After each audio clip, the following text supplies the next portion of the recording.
Bem-vindos de volta à nossa série SO Talk. Na nossa conversa anterior, a gente começou a explorar como as tarefas, dentro de um sistema operacional precisam se coordenar, se comunicar, quase como uma equipe mesmo. Isso. Falamos dessa necessidade de diálogo entre as diferentes partes de um software para que tudo funcione redondinho. Pensa no navegador, por exemplo. Tem uma parte buscando imagem, outra o texto, outra reagindo ao clique. Elas têm que colaborar. Exato. Só que essa colaboração nem sempre é tranquila, digamos assim.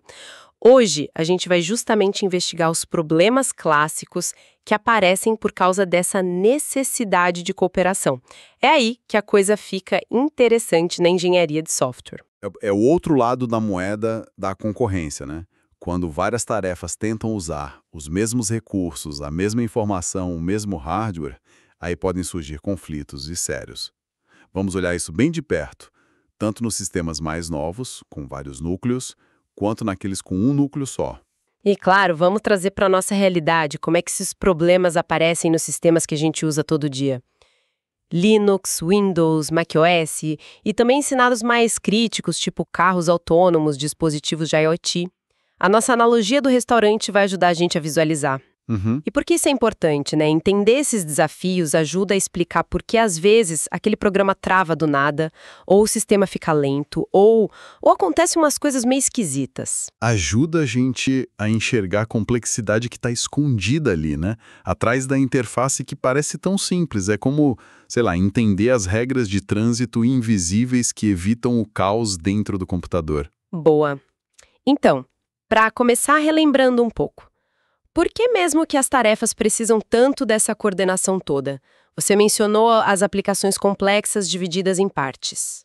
Olha, o ponto central mesmo é o acesso a recursos compartilhados. Pode ser um pedaço da memória, um arquivo no disco, uma impressora, até uma variável simples no código, sabe? Se mais de uma tarefa tenta ler e principalmente modificar esse recurso ao mesmo tempo, sem nenhuma regra, sem ordem, a confusão é quase garantida.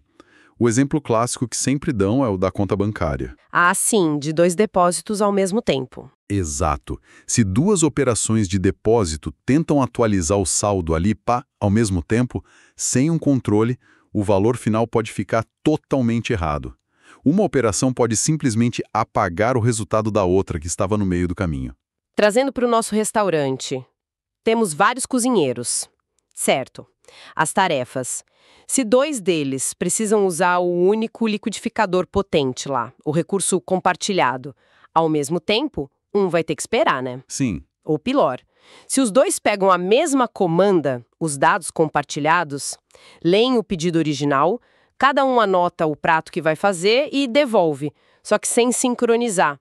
O pedido final pode sair com coisa faltando ou item duplicado. Essa falta de ordem clara, quem usa o quê, quando, leva ao caos na cozinha. Precisamente. A necessidade de coordenar nasce daí, dessa partilha de recursos. Se cada um tivesse o seu, seria mais simples, claro, mas também muito menos eficiente, né? E os sistemas operacionais de hoje, com toda essa estrutura complexa, kernel gerenciando hardware, espaço de usuário para os apps, processos, threads, e hoje em dia quase sempre múltiplos núcleos. Isso tudo ajuda ou complica essa coordenação? Olha, essa arquitetura moderna, e principalmente essa história dos múltiplos núcleos, na verdade, ela intensifica o potencial para dar problema de concorrência. A gente pode pensar em 2 cenários principais. Imagino que o primeiro seja o mais óbvio. Sistemas multicore, que são o padrão hoje, né? Sim. Neles, a gente tem o que chamam de paralelismo real. 2 ou mais tarefas podem estar rodando literalmente ao mesmo tempo, cada uma no núcleo de processador diferente. Ah, Isso aumenta, assim, dramaticamente a chance de elas colidirem ao tentar acessar um recurso compartilhado. É como ter vários chefes correndo pela mesma cozinha ao mesmo tempo. A chance de se esbarrarem ou de quererem a mesma panela é bem maior. faz todo sentido. Mas, e o outro cenário? Fiquei curiosa sobre isso na nossa última conversa. E os sistemas com um núcleo só? Tipo, sei lá, alguns dispositivos mais simples ou sistemas mais antigos. Eles também têm esses problemas? Parece estranho se só uma coisa acontece por vez. Pois é, parece estranho, mas sim, mesmo com um único processador, a concorrência ainda existe. Não é aquele paralelismo real, mas sim um entrelaçamento muito rápido das tarefas. O sistema operacional fica trocando quem está executando, sabe? Em fatias de tempo minúsculas é a tal da troca de contexto. Ah, a troca de contexto. Isso, ela acontece ou porque o tempo da tarefa acabou, o tal do quantum, ou porque ela ficou esperando alguma coisa, tipo ler um dado do disco, um maior. Se essa troca acontece bem no meio de uma operação delicada com dados compartilhados... Como no exemplo do depósito bancário, que tem que ler, somar, escrever de volta. Exatamente. Se a troca acontece ali no meio, a outra tarefa pode entrar e bagunçar tudo antes que a primeira termine. O resultado fica inconsistente. Voltando para o restaurante, várias chefes, multicore, o risco de trombada é claro.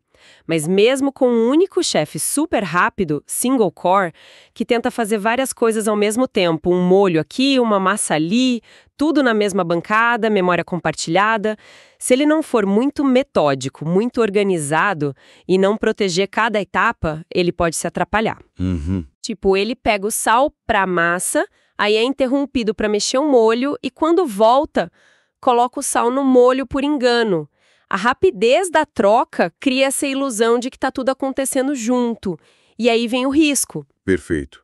A concorrência aparece de jeitos diferentes, mas o perigo de resultado errado existe nos dois casos. Ok, então vamos ao primeiro problemão que essa concorrência toda causa. A famosa condição de disputa ou race condition. O que acontece exatamente quando essas operações, como os depósitos, se embolam do jeito errado? As fontes mostram que o resultado final vira uma loteria, né? Depende da ordem exata das microinstruções. Formalmente, uma condição de disputa acontece quando o resultado de operações concorrentes no recurso compartilhado depende dessa ordem temporal relativa, que não é determinística. É uma corrida mesmo, sabe? O resultado depende de quem chega primeiro ou de como os passos se intercalam. Entendi. E as partes do código que acessam esses recursos e precisam ser protegidas são chamadas de seções críticas. No exemplo do depósito, a linha de código que realmente muda o valor do saldo é a seção crítica. E tem alguma forma de saber quando é seguro deixar as tarefas rodarem em paralelo sem esse perigo? Li alguma coisa sobre umas condições de Bernstein. As condições de Bernstein dão um critério mais formal para isso, mas, simplificando bastante, duas tarefas podem rodar em paralelo sem risco de conflito sobre um dado C, nenhuma delas escreve o que a outra lê e elas não escrevem no mesmo lugar ao mesmo tempo. Se as duas só querem ler a mesma coisa, tipo consultar o saldo da conta, tá tudo bem, não tem problema. Ah, tá. A condição de disputa surge quando pelo menos uma delas quer modificar o dado. Aí precisa de cuidado. E aonde a gente encontra essas condições de disputa no nosso dia a dia? Basicamente em todo lugar que tem software rodando coisas ao mesmo tempo. Nos nossos desktops, por exemplo. Linux, Windows, Mac. Sei lá, talvez múltiplas partes de um editor de planilhas tentando atualizar a mesma célula. Ou dois programas tentando salvar no mesmo arquivo de configuração. Exatamente esses casos. Ou pensa num editor de texto que tem um corretor ortográfico rodando em paralelo. A tarefa principal está inserindo letras, enquanto a outra está lendo o texto para achar erros. Se não for bem coordenado, o corretor pode acabar analisando um texto que ainda está pela metade ou inconsistente. E nos sistemas embarcados e IoT, um dispositivo onde uma tarefa está lendo um sensor e outra está naquele mesmo instante tentando atualizar a calibração desse sensor. Ou vários motores sendo controlados com base em variáveis compartilhadas que podem mudar a qualquer hora. Sim, perfeito. Imagina um termostato inteligente.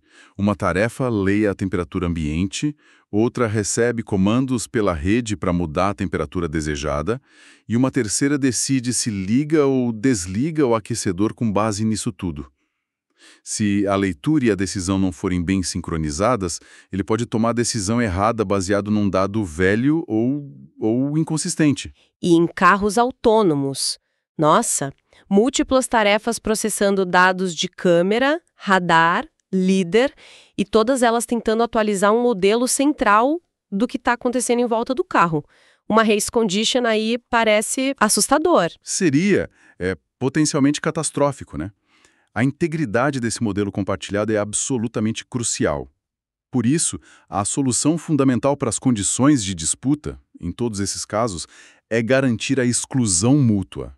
Exclusão mútua. Isso. A ideia central é: só uma tarefa pode executar sua seção crítica relacionada a um recurso específico por vez. É como dar uma chave, um lock, um mutex, para acessar aquele recurso. Só quem está com a chave pode entrar na seção crítica. Quando termina, devolve a chave. Ah, entendi. E isso exige mecanismos para as tarefas sinalizarem tipo Enter, peguei a chave, e Leave, devolvi a chave, para proteger essas partes do código. Entendi a lógica. Mas essa ideia de dar a chave para um de cada vez, isso não pode acabar criando outro tipo de problema? Eu ouvi falar de impasses ou deadlock. Parece que aqui a coisa fica realmente interessante. E se, ao tentar evitar a race condition com essas chaves, a gente acaba travando tudo? Imagina assim: a tarefa 1 pega a chave A e logo depois percebe que precisa da chave B. Só que, ao mesmo tempo, a tarefa 2 pega a chave B e descobre que precisa da chave A. Nenhuma delas solta a chave que já tem e nenhuma consegue a chave que falta. Ficam as duas paradas, uma esperando pela outra, para sempre. Exatamente, esse é o impasse, ou deadlock, uma situação de bloqueio mútuo.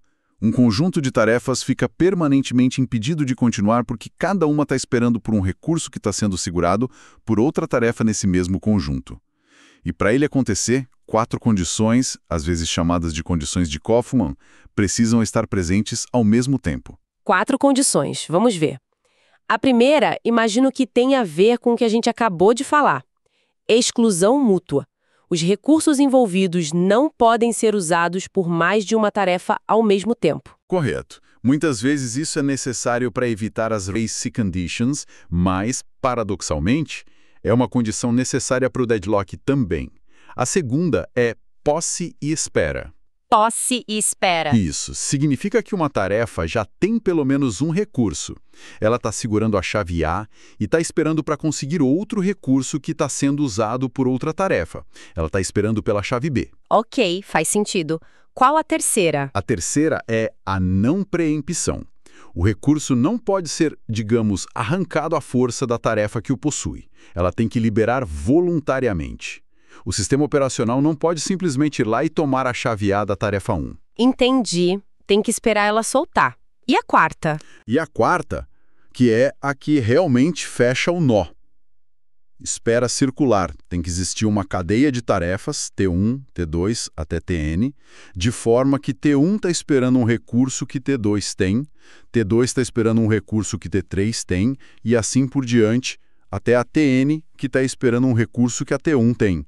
Forma um ciclo de espera. Ah, uma está esperando a outra, que espera a outra, e num círculo vicioso. E as fontes mencionam que dá para visualizar isso com os tais de grafos de alocação de recursos. Tarefas e recursos são pontos, e as setas mostram quem tem o quê e quem quer o quê. Um ciclo nesse grafo indica essa espera circular, é isso? Isso mesmo. Um ciclo no grafo mostra que a condição de espera circular está presente. E aí tem um detalhe: se cada recurso que está envolvido nesse ciclo tiver só uma instância, só existe uma chave A, uma chave B no sistema, então um deadlock definitivamente aconteceu. Se tiver múltiplas instâncias de um recurso, tipo 3 impressoras iguais, um ciclo indica só a possibilidade de deadlock, não a certeza absoluta, mas já é um sinal de alerta forte. Puxa vida! E onde esses impasses costumam dar as caras? Infelizmente, também em muitos lugares. É outro problema clássico da concorrência. Em desktops ou servidores? Talvez 2 transações de banco de dados tentando travar as mesmas tabelas, mas em ordens diferentes. Ou algo que deve ser comum em programação, threads tentando pegar múltiplos locks, mutexes, semáforos um dentro do outro, só que em sequências diferentes. Perfeitamente. Esse caso dos locks aninhados em ordens diferentes é um clássico. Se a thread 1 faz lock, recurso A, lock, recurso B, e a thread 2 faz lock, recurso B, lock, recurso A, e elas rodam ao mesmo tempo. É uma receita quase certa para deadlock se até um pegar o A e até dois pegar o B antes da outra conseguir o segundo lock. Em sistemas embarcados, pensa num controle industrial. A tarefa A trava o acesso a um sensor X e logo depois precisa comandar uma válvula Y. Só que, ao mesmo tempo, a tarefa B travou a válvula Y e agora precisa ler o sensor X. Exatamente o mesmo padrão, essa dependência circular que leva ao bloqueio total. Voltando ao nosso restaurante, o chefe 1 pega a única panela grande que tem, recurso A, e aí percebe que precisa do único fouet, recurso B. Só que, naquele instante, o chefe 2 pegou o fouet, recurso B, e se deu conta que precisa da panela grande, recurso A. Resultado? Cozinha parada. Nenhum dos chefes consegue avançar, os pratos não saem, os clientes ficam esperando. É uma analogia bem direta para o que acontece no sistema. Processos bloqueados, tarefas que nunca terminam, e o sistema pode ficar total ou parcialmente indisponível, travado mesmo. Uau! Condições de disputa e impasses. São problemas realmente sérios. Já que a gente está entendendo os problemas, como é que os sistemas operacionais tentam lidar com eles? Eu sei que as soluções são complexas, mas qual é a ideia geral? Existem, sei lá, antídotos? Existem estratégias. Sim. Para as condições de disputa, a base da solução muitas vezes vem do próprio hardware. Os processadores modernos oferecem o que a gente chama de operações atômicas. Atômicas. Como assim? São instruções especiais, tipo test and set ou compare and swap, que conseguem fazer uma operação complexa, como ler um valor da memória e modificá-lo, ou decidir não modificar com base no valor lido, como se fosse um passo único, indivisível. Nenhuma outra tarefa consegue interromper ou interferir no meio dessa operação. Ah, entendi. É como uma super instrução que faz aquele ciclo de ler, modificar, escrever de uma vez só, sem chance de interrupção no meio. Exatamente. E com base nessas operações atômicas, que são a base de tudo, o sistema operacional constrói ferramentas de mais alto nível, as primitivas de sincronização, que aí sim os programadores podem usar de forma mais fácil. Que seriam? As mais conhecidas são os semáforos, os mutex, que são basicamente locks para garantir a exclusão mútua, e as variáveis de condição. Elas permitem que as tarefas coordenem o acesso às seções críticas de um jeito mais organizado e, o que é importante, mais eficiente. Eficiente como? Em vez de uma tarefa ficar num loop frenético testando já posso ir, que é a chamada espera ocupada ou busy waiting, e gasta CPU à toa, essas primitivas geralmente fazem o sistema operacional suspender a tarefa que precisa esperar. Ah, ela dorme. Isso, ela sai da fila de execução, libera o processador e só é acordada de novo quando o recurso estiver disponível ou quando uma condição específica que ela estava esperando acontecer. Ok, isso parece bem mais civilizado do que ficar gastando o CPU testando. E para os impasses, aquelas 4 condições lá, como é que a gente quebra aquele ciclo vicioso? Para impasses, as estratégias são um pouco diferentes e geralmente mais complexas de implementar. A gente pode agrupar em 3 tipos principais. 1. Prevenção. Aqui, a ideia é projetar o sistema ou as regras de como usar os recursos de um jeito que uma daquelas 4 condições de Kaufman nunca possa acontecer. Como? Por exemplo, exigir que uma tarefa peça todos os recursos que ela vai precisar de uma vez só, logo no começo. Ou então, impor uma ordem estrita para pedir recursos, tipo, todo mundo tem que pedir o recurso A antes de pedir o recurso B.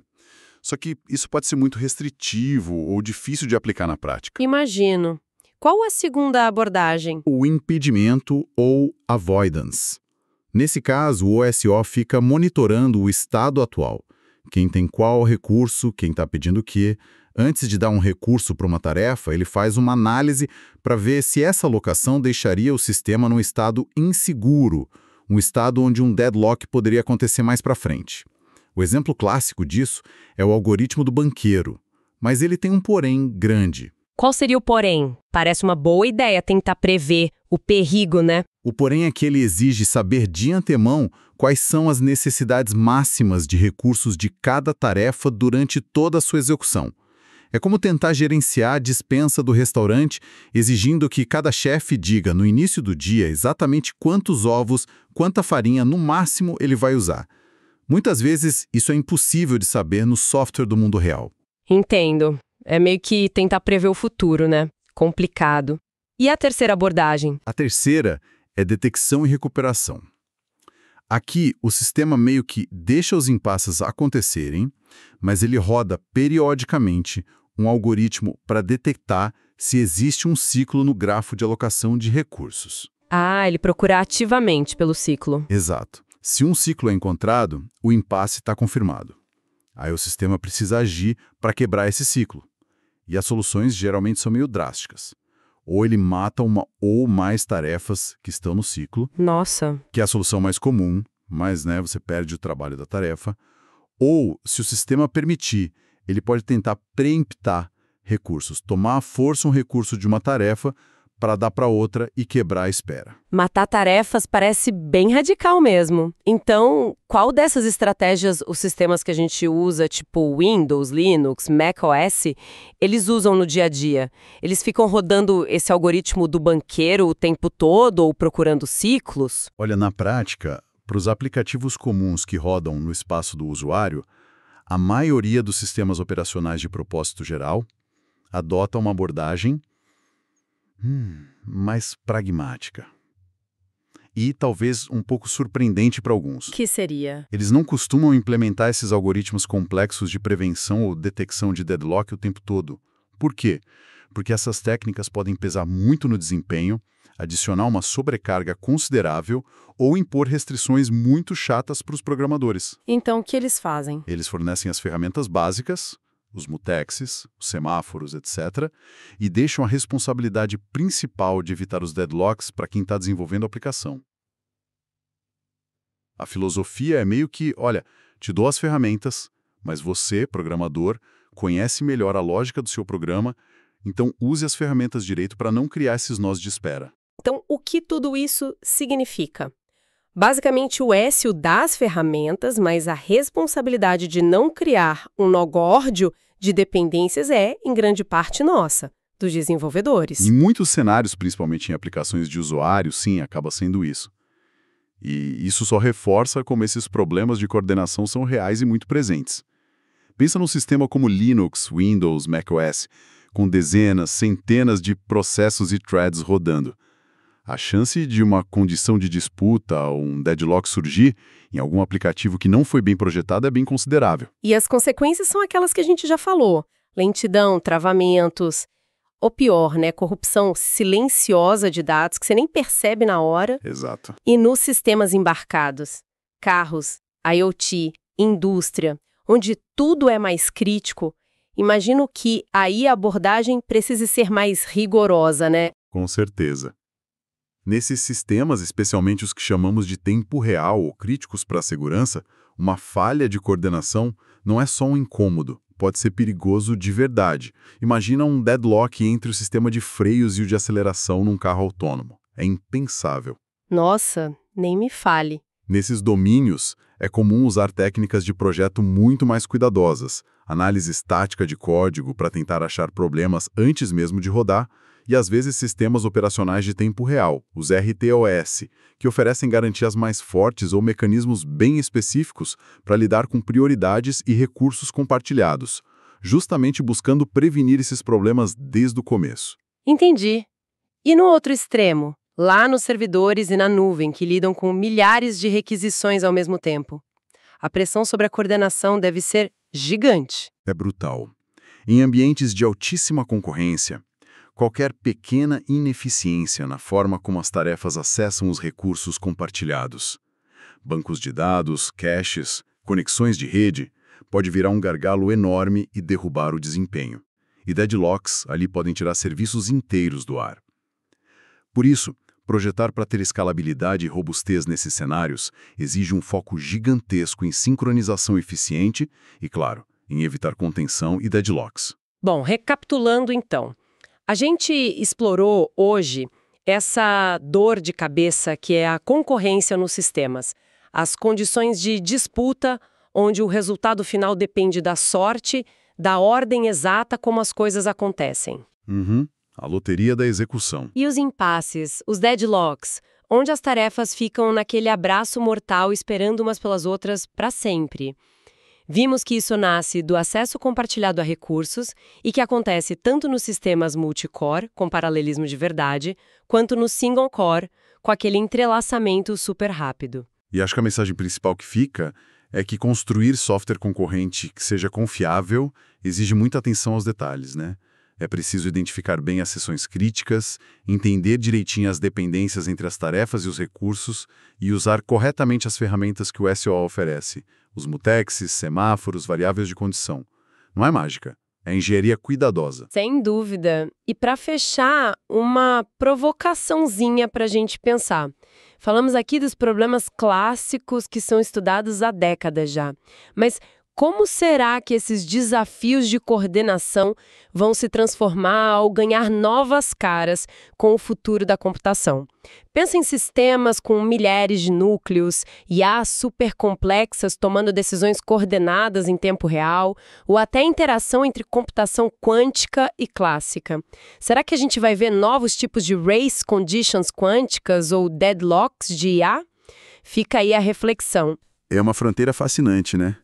E com certeza cheia de novos desafios para a ciência da computação investigar. Com certeza. Bom, este foi mais um segmento SEO Talk. Esperamos que essa análise sobre os problemas clássicos de coordenação tenha sido útil e ajudado a iluminar um pouquinho mais o que acontece por baixo do capô dos nossos sistemas.